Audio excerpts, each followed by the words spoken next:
आप सभी को मेरा नमस्कार। सबसे पहले विश्व हिंदी दिवस की शुभकामनाएं और साथ ही नव वर्ष 2026 की भी शुभकामनाएं। हम नए साल में मिल रहे हैं पहली बार। आज के इस कार्यक्रम में अपनी परंपरा को आगे बढ़ाते हुए हम बात करेंगे एक ऐसे लेखक, एक शायर, एक गीतकार, नाट्यकार की जिनके जो अपने विरह, प्रेम और पीड़ा के नाम से ही जाने जाते हैं। उनकी कलम में आप देखेंगे, आपने सुना हो तो विरह का प्रबल आपको एक भाव मिलेगा और युवा अवस्था में ही मौत की इच्छा उनके अंदर प्रबल थी। मैं बात कर रहा हूं शिव कुमार बटालवी जी की। शिव कुमार बटालवी 23 जुलाई 1936 के दिन पैदा हुए। बड़ा पिंड पंजाब, जो आज पाकिस्तान में है, वहां। पार्टीशन के समय वो 11 साल के थे और उन्होंने वो सब मंजर देखा जो शायद किसी 11 साल के बच्चे के लिए बहुत मुश्किल रहा होगा। 11 साल तक का उनका जीवन खुशनुमा रहा। उसके बाद विभाजन को देखा और जैसे जैसे वो बड़े हुए उनके जीवन में अलग अलग तरह के, आप कह सकते हैं, पड़ाव आए जहां उन्हें प्रेम हुआ और प्रेम मिला नहीं। तो उन सभी भावों को इकट्ठा करते हुए उन्होंने कविताएं लिखनी शुरू करी और बड़ा यश प्राप्त हुआ उन्हें। 27 वर्ष की उम्र में पंजाबी में उन्हें साहित्य अकादमी पुरस्कार मिला। उनकी एक रचना जो महाकाव्य जिसे बोलते हैं पंजाबी में, लूणा के नाम से, जो उन्होंने लिखी थी, उस पर भी हम बात करेंगे आगे। तो आज का पूरा कार्यक्रम हम समर्पित करेंगे शिव कुमार बटालवी जी को, उनकी रचनाओं को, उनके जो भी उन्होंने आज तक लिखा और हम तक पहुंचा। कुछ रचनाएं जो मैं बताना चाहूंगा, आपने अगर सुनी होंगी पर शायद ना भी पता हो, पता भी हो। आज दिन चढ़िया हमने बहुत सुना है। एक कुड़ी जदा ना मोहब्बत, ये भी शिव कुमार बटालवी जी की रचना है। जगजीत सिंह जी ने भी गाया उन्हें। जगजीत सिंह जी ने गाया मैनू तेरा शबाब ले बैठा। ऐसे ही हंसराज हंस ने भी कुछ रचनाएं गाई हैं, उनकी माए नी माए। और इन सभी रचनाओं को आगे बढ़ाते हुए जो उनके जो भी नज्म है, जो भी गजल है, आज उनकी चर्चा करते हुए हम आगे बढ़ेंगे इस कार्यक्रम में। शिव कुमार बटालवी जी, बटालवी जो नाम आया, विभाजन के बाद वो गुरदासपुर बटाला में आ गए थे। वहां से बटालवी नाम उन्होंने लिखना शुरू करा अपने साथ। पूरा नाम शिव कुमार शर्मा था। पिता तहसीलदार थे कभी उस जमाने में। माँ उनकी शांति देवी जो थी वो एक गृहिणी थी। शिव कुमार बटालवी को उनकी रचनाओं को देखने के बाद अमृता प्रीतम ने एक नाम दिया, बिरहा दा सुल्तान। बिरहा दा सुल्तान के नाम से जाने जाते थे। जगजीत सिंह ने एक एल्बम भी निकाला उनके ऊपर, बिरहा दा सुल्तान के नाम से, जिसमें उनकी सभी नज्म और गजलें, सब रचनाएं उसके अंदर लाई गई। तो उनकी एक बड़ी ही मैं कहूँगा पॉपुलर रचना थी कि पुछ दे ओ हाल फकीरां दा। वो फेमस थे विरह के लिए। बेसिकली उन्होंने जो भी लिखा वो पीड़ा, प्रेम, इन सब चीजों पे लिखा। प्रेम उन्हें कभी मिल नहीं पाया जहां तक उनका चला। अलग अलग किस्से आते हैं उनके जीवन के। एक किस्सा था कि जब वो हिमाचल में एकेडमिकली बहुत अच्छे नहीं रहे, उन्होंने 10वीं तक की पढ़ाई अपनी यहाँ से की, गुरदासपुर से ही, और उसके बाद बहुत अच्छे नहीं रहे। वो कोर्सेज को छोड़ते रहे। उसके बाद सिविल इंजीनियरिंग करने के लिए वो हिमाचल में गए। तो बैद्यनाथ में एक मेला लगा हुआ था, वहाँ 12 दिन का मेला लगता है। तो 12 दिन के उस मेले में वो अपने दोस्तों के साथ जाया करते थे। तो वहाँ एक लड़की थी जिसका नाम मीना, और कुछ लोग मैना भी बोलते हैं। तो उनकी तरफ वो आकर्षित हुए और वो 12 दिन मतलब लगातार जाते रहे, उन्हें देखते रहे। और उसके बाद वो उनका आना बंद हो गया। और फिर एक किस्सा मैंने सुना कि उसी दौरान उन्होंने उस लड़की के भाई के साथ दोस्ती कर ली। दोनों का कुछ पत्र आदान प्रदान होते रहे कुछ 1-2 महीने तक। उसके बाद अचानक वो पत्र आने बंद हो गए और उस लड़की से कोई संपर्क उनका स्थापित नहीं हुआ। बाद में वो पता करते हुए उनके गांव तक पहुंच गए और उन्हें पता लगा कि उस लड़की की मियादी बुखार की वजह से मृत्यु हो गई। तो ये एक शौक था उनके लिए बहुत बड़ा। और जो गीत आपने सुना है, एक कुड़ी जेदा ना मोहब्बत, ये गीत उन्होंने उसी लड़की की याद में लिखा। इसको एक इश्तिहार की तरह लिखा कि एक कुड़ी जेदा ना मोहब्बत, गुम है गुम है गुम है। मुझे एक इंटरव्यू याद आया शिव कुमार बटालवी जी का। उनसे पूछा कि आपके जीवन में कविता का आना कैसे हुआ, तो उन्होंने कहा कविताएं हादसे से पैदा नहीं होती। कुछ लोगों को लगता है कि कविताएं हादसे से पैदा हो जाती हैं, एक्सीडेंटली पैदा हो जाती हैं। कुछ लोगों का ख्याल होगा कि मोहब्बत से पैदा होती हैं, किसी फ्रस्ट्रेशन से, किसी उदासी से पैदा होती हैं। वो सब नहीं है।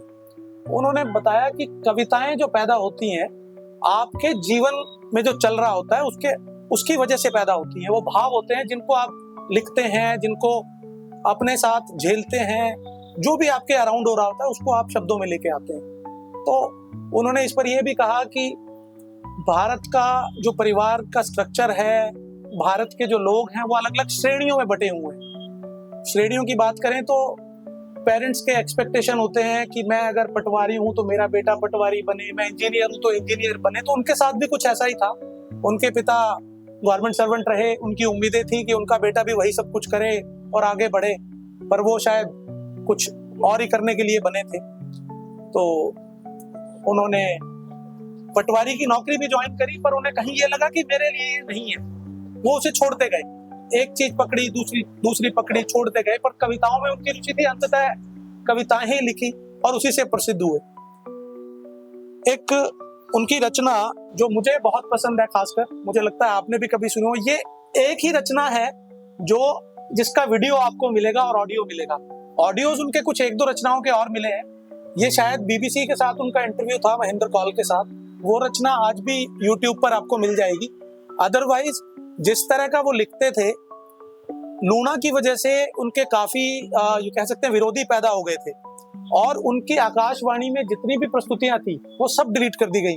उनका लिखा हुआ जो था वो सब जला दिया गया पंजाब में। तो ये एक रचना जो मिलती है जहाँ पे वो खुद आपको गाते हुए दिखेंगे। हाँ, एक खास बात उनके बारे में जो थी, वो लिखते तो थे पर उसे तरन्नुम में गाते भी थे। तो जो उनका गायन था उसकी वजह से वो ज्यादा प्रसिद्ध थे। तो ये रचना मैं कोशिश करता हूं, उनके जैसा तो नहीं गा पाएंगे, पर हाँ एक प्रयास है कि पुछ दे ओ हाल फकीरां दा, कि पुछ दे ओ हाल फकीरां दा, साडा नदियों विछड़े मीरां दा, कि पुछ दे ओ हाल फकीरां दा, साडा हंज दी जूने आया दा, साडा दिल जलिया दिलगीरां दा, कि पुछ दे ओ हाल फकीरां दा। तो ये पूरी रचना आप सुनेंगे तो आपको पता लगेगा कितनी पीड़ा, कितना विरह उनके अंदर छिपा हुआ है, जो वो उन्होंने प्रकट किया अपनी रचनाओं में। और इसकी कुछ आगे की लाइन है, ए जान दिया कुछ शोक जहे, ए जान दिया कुछ शोक जहे, रंगा दा ही ना तस्वीरा है, जद हट गए असी इश्के दी, जद हट गए असी इश्के दी, मुल कर बैठे तस्वीरां दा, की पुछ दे ओ हाल फकीरां दा। और एक रचना और जो मुझे उनकी बेहद पसंद है, एक कुड़ी जेदा ना मोहब्बत, एक कुड़ी जेदा ना मोहब्बत, है है है, एक कुड़ी जेदा ना मोहब्बत, है है। सूरत सदी परियां वर्दी सीरत भी मरियम लगती हंस भी है ता फुल चढ़ दे तुरदी है ता गजल है लगती। थैंक यू शरद सर, आपको सुनना मुझे लगता है कि हमें बंद नहीं करना चाहिए था है ना? बिल्कुल, that's an honour and treasure for us, I would say कि बहुत ही शानदार, बहुत ही उम्दा। और हिंदी और उर्दू को जैसे आप प्रेजेंट करते हैं सर मिला के ना, आपसे सीखने वाला है, हम सीखेंगे, मुझे लगता है आगे हम मिलते रहेंगे और सीखते रहेंगे आपसे। काबिले तारीफ, बहुत ही उम्दा। एक रचना जो मैंने नववर्ष पर इस बार लिखी और शीर्षक दिया ऐसा यह नववर्ष हो। तो एक आप कह सकते हैं कामना है, एक थॉट है, एक विचार है कि कैसा होना चाहिए नववर्ष 2026 को, मैं कैसा देखना चाहता हूं अपने लिए, समाज के लिए और अपने चाहने वाले अपने दोस्तों के लिए। मन की बातें कर्म तक पहुंचे, कर्म तक पहुंचे। मन की बातें ना रहे। मन की बात बहुत सुनी हमने, मन की बातें कर्म तक पहुंचे, संकल्पों को अंजाम मिले। मन की बातें कर्म तक पहुंचे, संकल्पों को अंजाम मिले, युवाओं को दिशा मिले नई, स्वप्नों को ऊंची उड़ान मिले। युवाओं को दिशा मिले नई, स्वप्नों को ऊंची उड़ान मिले।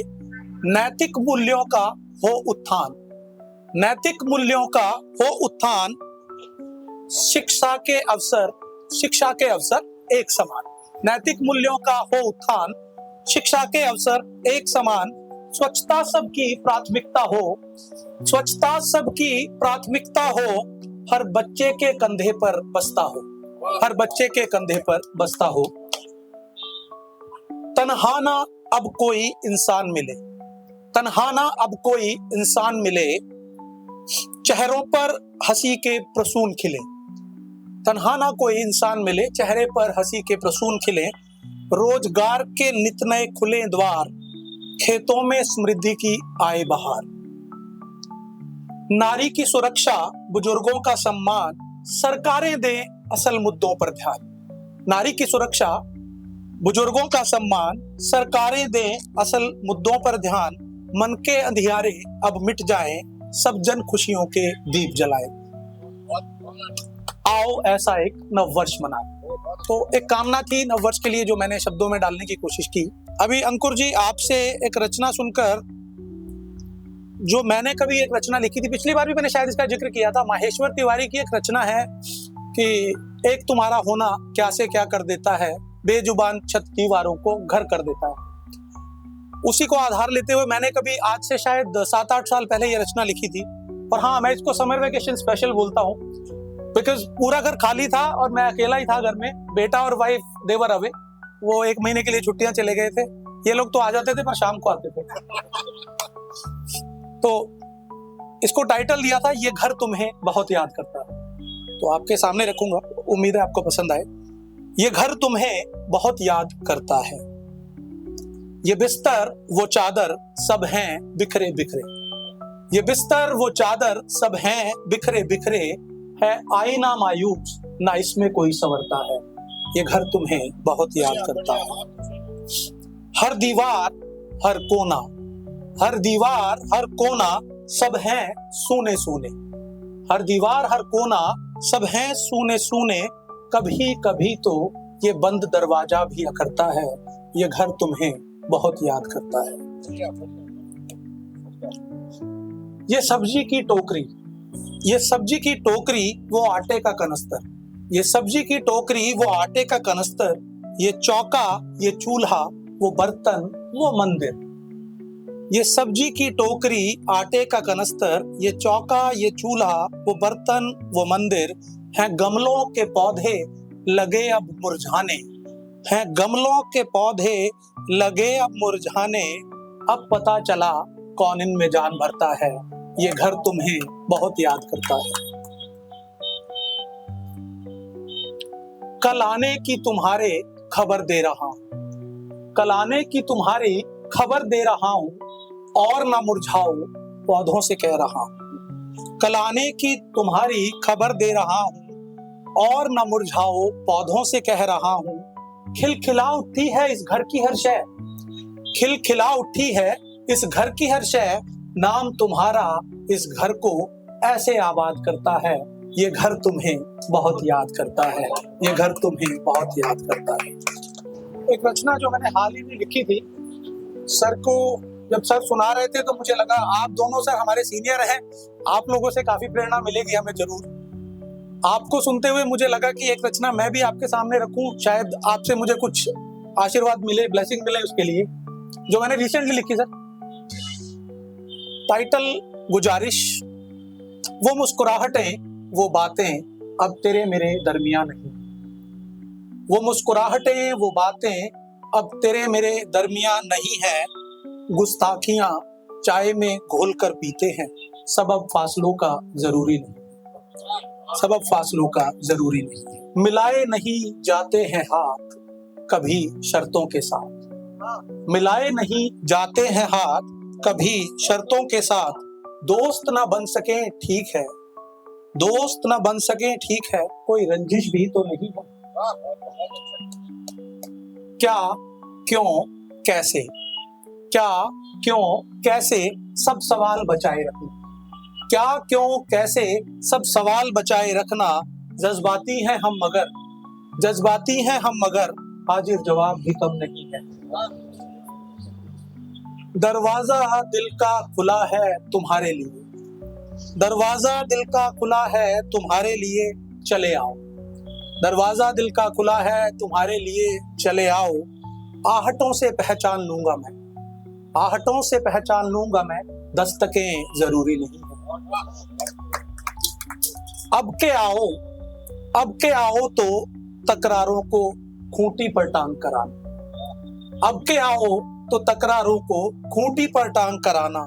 दिल में प्यार ही प्यार भरा है, शिकायतों की जगह नहीं है। और अब इंतजार नहीं होगा और ज्यादा, और अब इंतजार और नहीं होगा ज्यादा।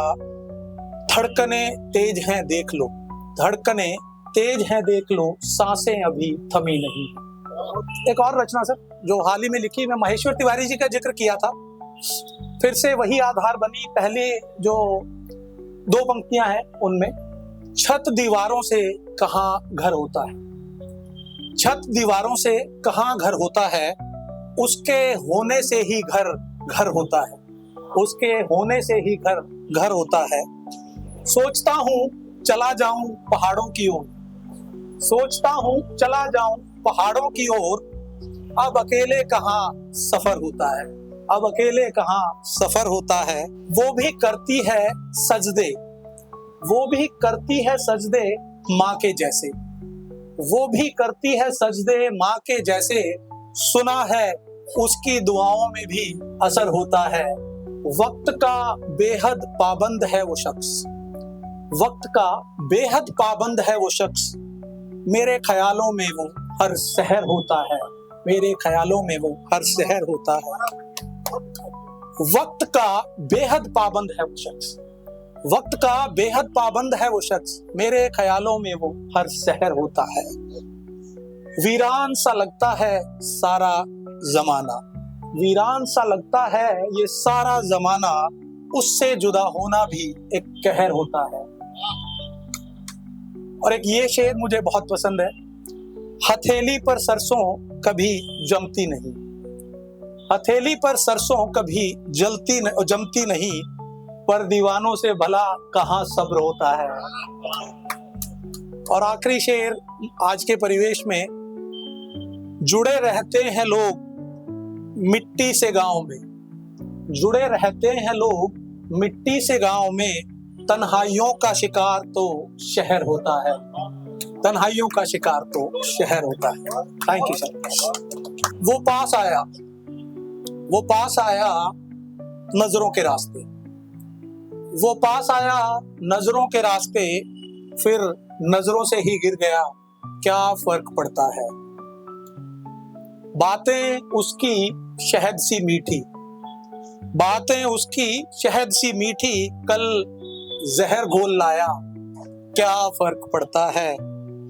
रास्ते जुदा हैं हमारे, मंजिलें जुदा, रास्ते जुदा हैं हमारे, मंजिलें जुदा, कभी बीच राह मिल भी जाए तो क्या फर्क पड़ता है। हमारा भी आना जाना था उनकी गली में, हमारा भी आना जाना था उनकी गली में, अब कोई भी चक्कर लगाए क्या फर्क पड़ता है। तजुर्बे हैं अच्छे भी बुरे भी, तजुर्बे हैं अच्छे भी बुरे भी, कोई इनायत करे कोई शिकायत, क्या फर्क पड़ता है। उम्मीदों के दम पर टिका है ये सारा जहां, उम्मीदों के दम पर टिका है ये सारा जहां, कोई साथ चले बीच सफर छोड़ जाए, क्या फर्क पड़ता है। और आखिरी शेर, मोहब्बत हो या नफरत, मोहब्बत हो या नफरत दिल से होनी चाहिए, मोहब्बत हो या नफरत दिल से होनी चाहिए, कोई आबाद हो या हो जाए बर्बाद, क्या फर्क पड़ता है। और एक ये बिहार इलेक्शन चल रहा था उस समय पर, मुझे याद है कि हमेशा यही होता है, बीजेपी जीत जाती है तो इल्जाम लगते हैं, तो मैंने ऐसी एक लाइन लिख दी थी, वो बाई चांस लिखी रह गई है यहाँ पर। कोई वोट चोरी कहे या लगाए ईवीएम पर इल्जाम, अमित शाह की तरफ से है, कोई वोट चोरी करे या लगाए ईवीएम पर इल्जाम, सरकार तो अपनी ही बन रही है, क्या फर्क पड़ता है।